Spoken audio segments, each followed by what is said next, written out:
Some residents of Wells Island Road, just outside the city of Shreveport, have been living without water for more than 3 days, but some relief was delivered to them today. The story is new at 6 with KTBS 3's Nick Calloway.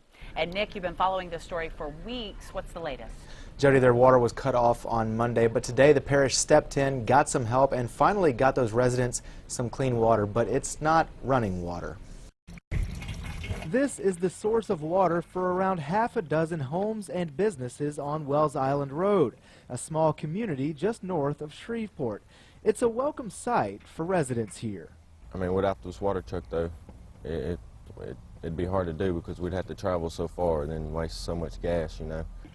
Their running water was cut off Monday after the city found out a nearby business was redistributing Shreveport water to neighboring properties without authorization.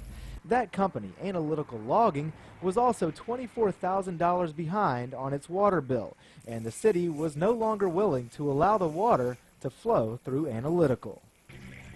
So 3 days later, a 500-gallon tank of fresh water was dropped off on Wells Island Road. We worked with the city of Shreveport and the DHH to secure the water, and the Caddo Parish is supplying the water on a temporary basis to those long-term solutions figured out. Ken Ward with Public Works says the parish reached out to the Caddo Bossier Office of Emergency Preparedness for help.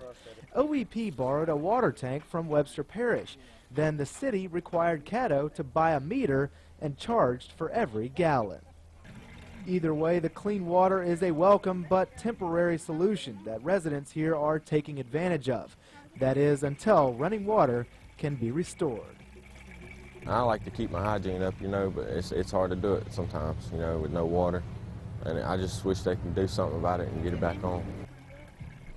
Caddo Parish Commissioner Michael Williams is asking the parish to consider funding to hook those residents and businesses up to city water, but it's an expensive project, estimated between $150,000 and $200,000. The commission meets again next Tuesday. Many of the homes there on Wells Island Road were already on well water, and a few businesses have recently switched to well water, but some of those residents simply can't afford to dig a well right now, Jody. All right, well, let's hope to get some relief soon. Nick, how long will that 500-gallon tank last? Actually, Jody, the Department of Health and Hospital requires that the parish dump that water and replace it every 24 hours to make sure it doesn't get stagnant. So even over the weekend, some parish employees will be working to get those residents some fresh water, and they're still urged to boil that water, Jody. Okay, thank you, Nick, for the update. Now, we asked the Sheriff's Office if there was any investigation into Analytical Logging. Sheriff Prater says currently there is no investigation, and so far no complainants have come forward.